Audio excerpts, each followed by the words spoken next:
Hey, welcome to Half the Battle. We're back to the comic this week. Specifically the Special Mission series, and we'll be taking a look at issue 11, Sheep's Clothing. The cover shows Scarlet being held at gunpoint by some guy.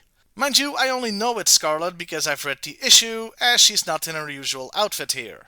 The opening page is shown through a rifle scope and as a terrorist with a hostage stepping outside the American PX store in Frankfurt, Germany. The Effects is a chain of stores for American military personnel that can be found all over the world. The dialogue bubble tells us this hostage situation has been going on for 12 hours. It's funny that Lady J is the one looking through the scope and Lowlight is right there. Okay, it's because she just got there and she's being briefed. To wit, they're gonna watch some videos of what happened. One shows the bad guys entering and pulling their guns. Another shows them entering the manager's office and blowing open the safe. Why they didn't just tell the manager to open it, I have no freaking idea. Stores like these carried a lot of cash, so that's why they're here. And this is where things go wrong for the robbers, as outside there just happen to be 3 MPs off duty and goofing around with a camera. 2 of them are armed, but the guy with the camera isn't. The other 2 take up positions and shoot one of the robbers, but another one who is right behind him gets one of the MPs, but they do retreat back inside.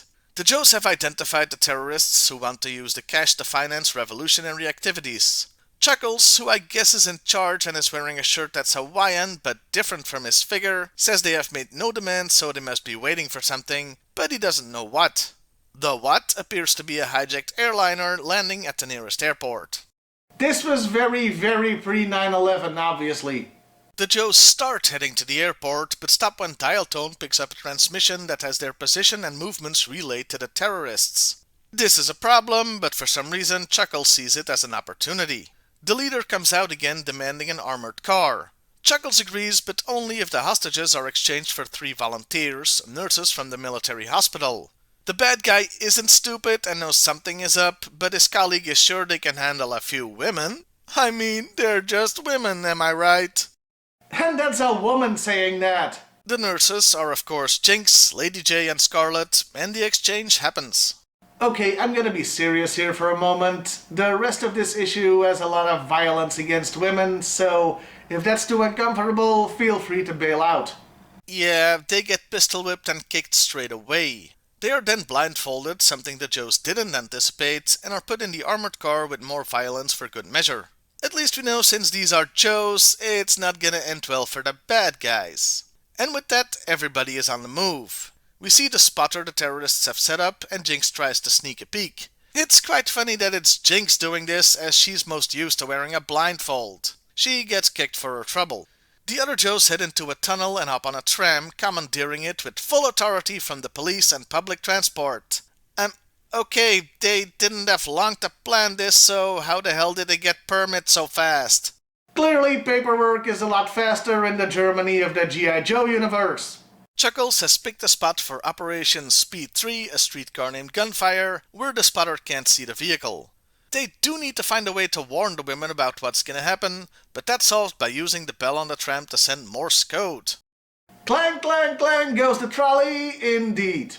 This spurs them into action, and Scarlet yells out for Joe, or J-O-E, which is, correct me if I'm wrong, one of the only times they actually use some kind of catchphrase in the comic.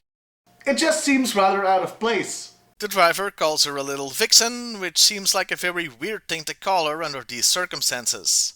In the back, the other 2 also spring into action, getting some payback by, among other things, biting and giving one a face full of glass. This gives the others a chance to board the truck, though Chuckles has a very brief Mexican standoff. They both fire, and Chuckles is just grazed while the driver is grass. How the hell did he miss at that range?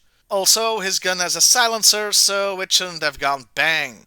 They get in the terrorists' hoodies to fool the hijackers, who promptly get taken out without too much bother.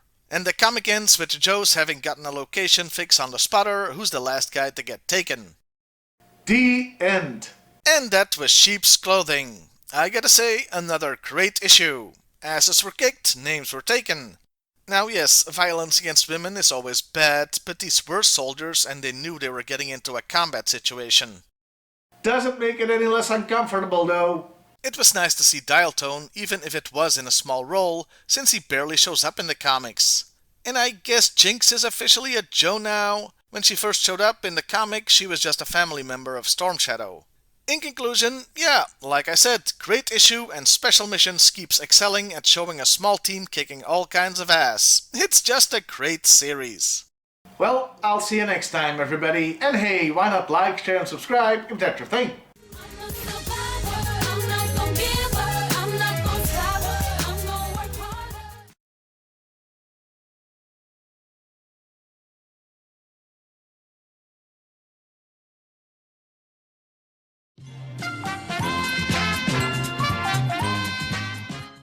Hey, Editing Timmer here with some stuff I only noticed in the edit. Some minor nitpicks I didn't see the first time around, probably because the issue was so great. Okay, you see the position of the first terrorist killed? How did he get like that? The camera footage clearly has him falling forwards, and we see what the position of the body ends up in. Weird. Also, for the issue starting with a view through a scope and low light being there doesn't seem to be any sniping in the issue. In fact, low light doesn't really do anything except let Lady J use his scope. Again, weird. Okay, I'm finally done. Like, subscribe, share, do all that stuff. See you next time, everybody.